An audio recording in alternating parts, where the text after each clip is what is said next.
50 கோடி 70 கோடி 100 கோடி நினைச்சாதீங்க. இது வந்து தமிழ்நாட்டிலே வித்தியாசமான ஒரு கொள்ளை. 2000 கோடி 3000 கோடின்ற அளவுக்கு ஒரு பெரிய கொள்ளை.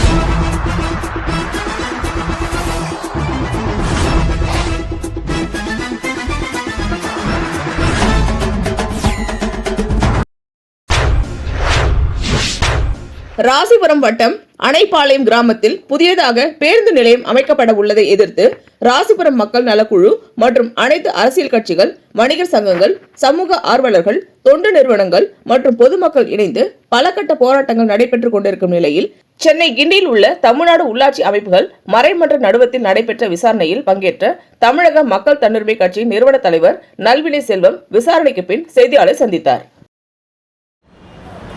நாமக்கல் மாவட்டம் ராசிபுரம் நகரத்தில் ஒரு சிறப்பான பேருந்து நிலையம் கடந்த 20 ஆண்டுகளாக சிறப்பாக வணிக மக்களுக்கும், மாணவர்களுக்கும், தொழிலாளர்களுக்கும், நகர பொதுமக்களுக்கும் பயனுள்ளதாக செயல்பட்டு கொண்டிருக்கிறது.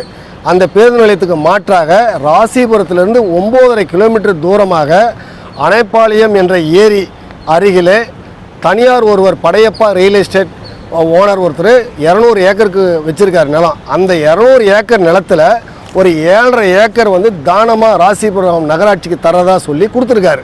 அந்த இடத்துல முதலமைச்சருடைய உதவியாளர் தினேஷ் என்பவரும், அந்த பகுதியினுடைய திமுகவுடைய மக்களவை உறுப்பினர் ராஜேஷ்குமார் அவர்களும், அமைச்சர் மதிவேந்தன் அவர்களும், ராசிபுரம் திமுக நகர்மன்ற தலைவர் கவிதா அவர்களும், திமுக நகர செயலர் சங்கர் உள்ளிட்ட அந்த திமுகவை சார்ந்த அத்தனை பேரும் சேர்ந்து ராசிபுரம் நகர மக்களுக்கு முரணாக 9 கிலோமீட்டர் தள்ளி இருக்கக்கூடிய படையப்பா நகர் ரியல் எஸ்டேட் ஓனர் நிலம் 200 ஏக்கர் நிலத்துக்குள் ஒரு 7.5 ஏக்கர் நிலத்துக்குள்ளே ஒரு பேருந்து நிலையம், புறவழி பேருந்து நிலையம் கட்டுவதாக சொல்லி கொண்டிருக்கிறார்கள்.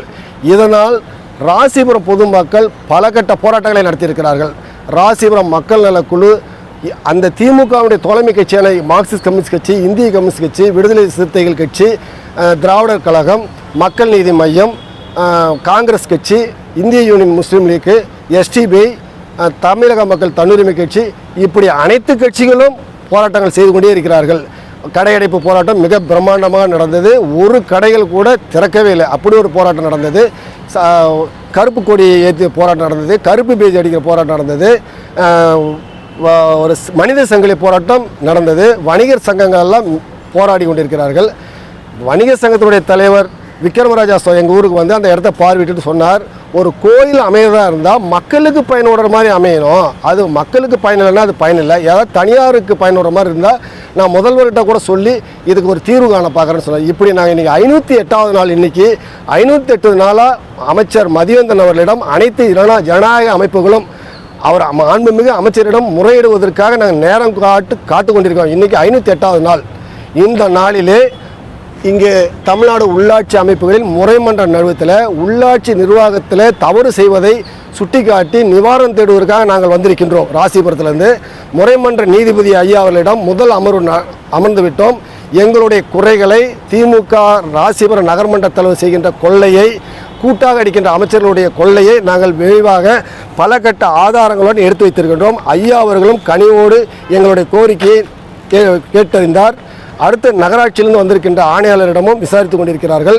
மீண்டும் ஒரு அமர்வுக்கு எங்களை கேட்டிருக்கின்றார். எழுத்துப்பூர்வமாகவும் இப்பொழுது கேட்டிருக்கின்றார். அதில் குறிப்பாக நாங்கள் என்ன சொல்கிறதுனா, ஒரு கருத்து கேட்பு கூட்டம் நடத்துவதாக சொல்லி ஒரு 22 பேரை மட்டும் அழைச்சாங்க. அதில் நான் கூட ஒருவர், எங்கள் குழுவுடைய தலைவர் ஒருத்தர், அண்ணனும் ஒருத்தர், 22 பேர் தான் அழைச்சாங்க. ராசிபுரத்தில் அனைத்து கட்சியும் அழைக்கவில்லை, மாணவர்களை அழைக்கவில்லை, சுமை வண்டி ஓட்டுநர்களை அழைக்கவில்லை, ஆட்டோ ஓட்டுநர்களை அழைக்கவில்லை, மாணவர்கள், இப்படி பன்முகத்தன்மை கண்டவர்கள் அழைக்காமல் ஒரு 22 பேரை ஒரு தேர்வு செய்து அழைத்தார்கள். அந்த கூட்டத்தில் நாங்கள் சொன்னோம், ராசிபுரத்து நகரத்துக்கு இருக்கிற பேருந்து நல்லா இருக்குது, நகர வளர்ச்சிக்காக வேண்டி ஒரு புறவழி பேருந்து நிலையம் அருகாமையில் அமைங்க அப்படின்னு தான் நாங்கள் சொன்னோம். நாங்கள் நகர வளர்ச்சிக்கு நாங்கள் முரணானவர் அல்ல. எங்கள் ஊர் வந்து தமிழ்நாட்டிலே சிறப்பாக இருக்கணும் எங்களுக்கு ஆசை தான். எங்கள் மாணவர்கள் நல்லா இருக்கணும், எங்கள் தொழிலாளர்கள் நல்லா இருக்கணும், எங்கள் ஊர் வணிகர் நல்லா இருக்கணும் நாங்கள் நினைக்கிறோம். ஆனால் இவங்க வந்து 200 ஏக்கராக வச்சுருக்கவங்கள்ட்ட தான் வாங்குறாங்க. நீங்கள் நல்லா கவனிக்கணும். இதில் வந்து அந்த ஆள் யாருன்னே தெரியல, எங்கள் ஊருக்கு சம்மந்தமே இல்லாதவன். அப்படி என்ன எங்கள் ஊர் மேலே பாசன்னு எங்களுக்கு தெரியல. 200 ஏக்கரா தர்றவன் முன்னாடி கொடுத்துருந்தா கூட ஒரு 6,000. 200 ஏக்கரை நிலத்தை உள்ளே வச்சாங்க. இன்றைக்கி இந்த நிலத்தை 15,000 ரூபா 18,000 ரூபாய்க்கு நிலம் விற்றுக்கிட்டு இருக்காங்க. அது 150 ரூபாய்க்கு கூட போகாத ஒரு பொட்டல் காடு. பொட்டல் காட்டு நிலத்தில் இன்றைக்கு அந்த ஏரிக்குள்ளார சதுப்பு நிலத்தில் நீர்வழி தடங்கள்லாம் மறைச்சி செஞ்சுருக்காங்க. இதில் ஒரு பெரிய கூத்து, ஒரு பெரிய சதி திட்டம் என்னன்னா, எங்கள் ஊர் ராஜ்யசபா உறுப்பினர் பேர் என்ன ராஜேஷ்குமாரும் எங்கள் ஊர் அமைச்சர் மதிவேந்தனும் நகர்மன்ற தலைவர் 2-3 பேரும் இவங்கெல்லாம் சேர்ந்துக்கிட்டு கருத்து கேட்பு கூட்டம்னு புதிய பேருந்து நிலையம் ஒன்று சொன்னாங்க. எங்களுக்கு புது செய்தி. ஆனால் நாடாளுமன்ற தேர்தல் நடந்துகிட்டு இருந்தது பார்த்தீங்களா, 77 நாட்களுக்கு முன்னாடியே இந்த படையப்பா தனியார் நிலத்துக்காரங்கிட்ட இவங்க 2 பேரும் நகராட்சி சார்பாக கடிதம் போட்டு எனக்கு நிலம் கொடுங்க, நான் தர்றேன் நீ பெற்றுக்கோன்னு சொல்லி இவர் 77 நாட்களுக்கு முன்னாடியே 5/7/2027 அப்பயே கொடுத்துருக்காங்க. இவங்களுக்குள்ள கடித போக்குவரத்து நடந்திருக்கு. பல ஆதாரங்களை நாங்கள் ஒரு 100 பக்க ஆதாரங்கள், ஆவணங்கள், ரெக்கார்டுகள் எல்லாம் நம்ம ஐயாட்ட கொடுத்துருக்கோம், நீதியரசர்கிட்ட கொடுத்துருக்கோம். இதில் ஒரு விஷயம் என்னென்னா, திமுக நகர்மன்ற தலைவர் கவிதா அவர்கள் எங்கள் ஊர் நகர்மன்ற தலைவர், அவருடைய கணவர் திமுக நகர செயலாளர், அவருடைய உறவினர் ஜெயபிரகாஷ் என்பவர் அந்த இடத்துல படையப்பாவிடம் நிலம் வாங்கி வச்சுருக்கார். அதுபோல் திமுகவோட பல புள்ளிகள் அங்கே நிலம் வாங்கி வச்சுக்கிட்டாங்க. இதெல்லாம் செஞ்சுக்கிட்டு ஒரு வேலை செய்கிறாங்க அப்படிங்கிறத நாங்கள் ஐயாட்ட முறையிட்டு இருக்கோம். இதில் இன்னொரு விஷயம் என்னென்னா, இந்த படையப்பா பாஸ்கர் நிலம் அந்த ரியல் எஸ்டேட்காரரு தானம் கொடுத்துருக்காரு இல்லைங்களா, தானம் கொடுக்கறதுக்கு முதல் நாள் 1 ஏக்கரை ஒருத்தனை விலைக்கு வாங்கி தர்றாரு. தானம் கொடுக்குறாரு, பரவாயில்ல, மகிழ்ச்சி. கொடுத்தவர் என்ன செய்கிறாருன்னா, முதல் 2 நாளைக்கு முன்னாடி வேற ஒரு ஆளுகிட்ட ஒரு நிலத்தை வாங்கி அது ஒரு வழியாக தர்றாரு. இதில் இன்னொரு விஷயம் என்னென்னா, ராசிபுரத்தை சேர்ந்த ஒரு விதவை அந்த அம்மா சாந்தி என்பவர் இருக்காங்க. அவர் டீச்சர், அந்த ஆசிரியர் விதவை. அந்த அம்மா நிலத்தை முறைகேடாக கூடிய பண்ணிட்டாங்க. அந்த அம்மா வருவாய் கோட்டாட்சியர்கிட்ட ஆர்டிஓ கிட்ட 10/4/2024 என் நிலத்தை மீட்டு கொடுங்க, ஒரு பெரிய மாஃபியா கும்பல் இதை பிடுங்கிட்டாங்க அப்படின்னு சொல்லி அந்த அம்மா இன்னும் போராடிட்டு இருக்காங்க. இதுக்கிடையில் ஒரு 4 பேர் நீதிமன்றத்தை நாடி எங்களுக்கு நிவாரணம் வேணும்னு சொல்லி நீதிமன்றத்துக்கு போனாங்க. அவங்களெல்லாம் இவங்க ஒரு சிலரை வளைச்சி வாபஸ் வாங்க வைக்கிறாங்க. வாபஸ் வாங்க வேலையை திமுகவினுடைய அமைச்சர்கள் இன்னைக்கு செஞ்சிட்டு இருக்காங்க. இதையெல்லாம் நாங்கள் எங்கே முறையிடுறதுனே எங்களுக்கு தெரியல. அதனால தான் உள்ளாட்சியில் யாரெல்லாம் தப்பு, இதில் ராசிபுரம் நகராட்சி நிர்வாகம் தப்பு செய்யுது, கமிஷனர் தப்பு, ஆணையாளர் தப்பு செய்கிறாரு, நகராட்சி ஊழியர்களும் தப்பு செய்கிறாங்க, வட்டாட்சியரும் தப்பு செய்கிறாரு, வருவாய்த்துறை ஊழியர்களும் தப்பு செய்கிறாங்க. இந்த பண முதலைகளுக்கு, இந்த மாஃபியா கும்பலுக்கு அனைத்து கீழிருந்து மேலே வரைக்கும் உதவியாக இருக்கான். எளிய மக்கள் நாங்கள் போராடிட்டு இருக்கோம், எளிய வழியில், அகிம்சா வழியில். வணிக பெருமக்கள் பெருமூச்சு விடுறாங்க. இந்த ராசிபுரத்துலேருந்து 10 கிலோமீட்டர் ஏரிக்குள்ளார இந்த கடையெல்லாம் போயிட்டால் எப்படி வியாபாரம் பண்ணுவாங்கன்னு அவங்க பயப்படுறாங்க.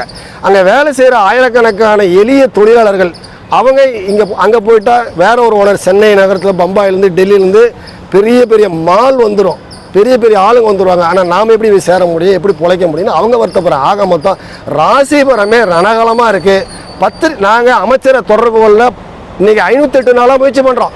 அவர் ஊரில் வர்றாரு, தண்ணி பைப்பை திறக்கிறாரு, முட்டையை கொடுக்குறாரு, லேப்டாப் கொடுக்குறாரு, நலத்திட்டம் படை போல போலீஸ் படையோடு வர்றாரு, போகிறாரு, தொண்டரோடு இருக்கார்.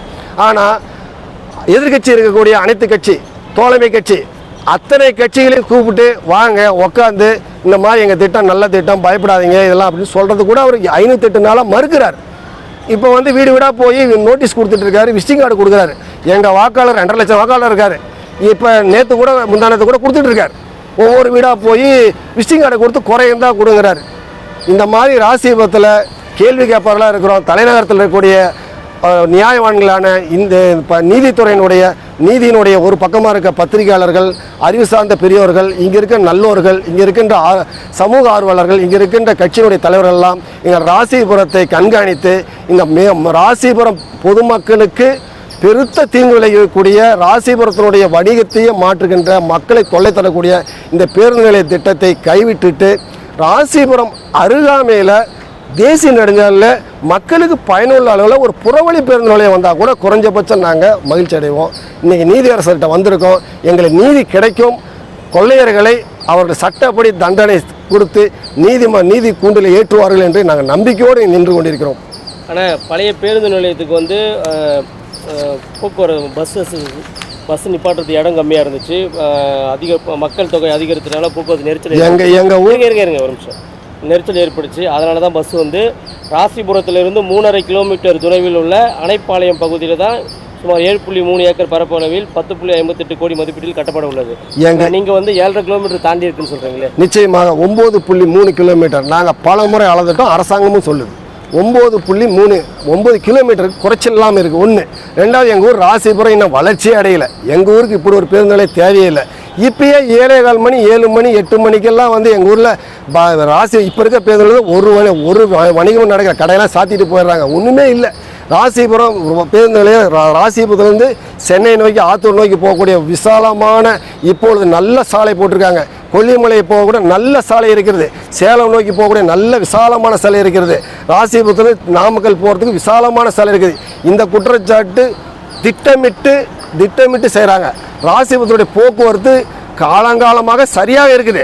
ஆனால் இந்த திமுக நகர்மன்ற தலைவர் கவிதா சங்கர் அவர்கள் வந்த பிறகு தான் இந்த கூட்டுக்கொள்ளை பேருந்து நிலையத்தை உருவாக்குவதற்காக பேருந்து நிலையத்தை எதிர்முறையாக மாற்றுறாங்க. ஒரு வழிப்பாதையில் வந்த பேருந்து நிலையத்தில் மாற்றி விட்டுட்டாங்க. இப்போ நாங்கள் சேலம் போகணும், நாமக்கல் போகணும், திருச்செங்கோடு போகணும்னா அதை சுற்றிக்கிட்டு 22 ஸ்பீடு பிரேக்கு மேலே ஏறி ராசிபுரத்தையே சுற்றிக்கிட்டு வர்றோம். அந்த நிலையில் தான் நாங்கள் இங்கே இருக்கோம். நகர்மன்ற கூட்டமே நீங்கள் நடத்தாமலேயே நீங்கள் வந்து பேருந்து நிலையம் வைக்கிறதுக்கு தீர்மானம் போட்டிருக்கீங்க. அது எப்படி இதெல்லாம் அப்படின்னு நான் வந்து ஆன்லைனில் 3 மாதமாக கூட்டமே நடத்தலை.